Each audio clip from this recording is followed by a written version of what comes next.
لیا 9 ګونګوټې لري. دلته به یې ولیکو لیا د خپلو حشراتو په بکس کې 9 ګونګوټې لري چې یوه زیاته د دنګاني له ګونګوټو څخه ده. څومره ستونزمن نوم دی. ښه نو د ګنګاني ګونګټې به څو دانې وي؟ د دې ځواب باید پیدا کړو چې دنګاني څو ګونګټې لري. ښه دلته په سوالیه ښیو. د دې عبارتي پوښتنې د حل دپاره لومړی باید ځان پوه کړو چې د دنګاني ګونګټې زیاتې او که کمې دي. څرنګه چې ویل سوي لیا یوه ګونګټې زیاته لري د دنګاني څخه، نو لیا زیاتې ګونګټې لري. څومره زیاتې؟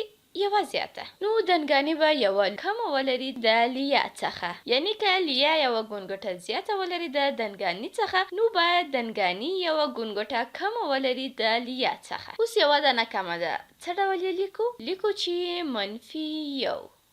نو دلته مو ولیکل چې یوه کمه ده، یعنی د ګنګاني ګونګټې یوه کمه ده د لیا له ګونګټو څخه. نو دنګاني څو ګونګټې لري؟ ښه نو دنګاني هم لري 8 ګونګټې. اوس یوه بله لاره. د لیا ګونګټې به رسم کړو. 1 2 3 4 5 6 7 8 او 9 چې ټول یې دلته دي. او پوهیږو چې د دنګاني ګونګټې یوه کمه ده له دې ګونګټو څخه. نو یوه ګونګټه کمه ده چې یوه به ترې لرې کړو. اوس دلته پاتې سوې 1 2 3 4 5 6 7 او 8 چې دا د دنګاني د ګونګټو شمېر دی. اوس به یو بل مثال هم حل کړو. یو نوی مثال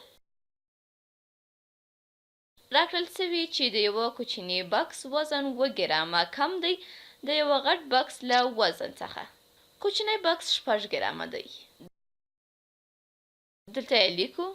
نو ومو لیکل چې د کوچني بکس وزن 6 ګرامه دی. اوس پوښتنه دا ده چې د غټ بکس وزن څومره دی؟ د غټ بکس د دې ځواب باید پیدا کړو چې په سوالیه مو وښود.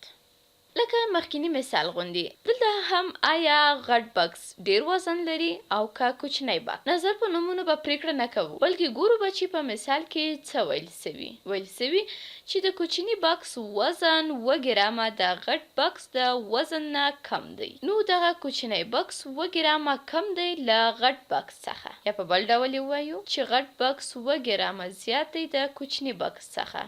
په همدې لار که مخته لاړ سو، نو کوچنی بکس چې 6 ګرامه دی جمع د 2 سره چې 2 ګرامه زیات سو مساوي کیږي د غټ له وزن سره. اوس د غټ بکس وزن څومره سو؟ ښه نو 6 جمع 2 به هم 14 سي. 6 جمع 2 مساوي له 14 سره.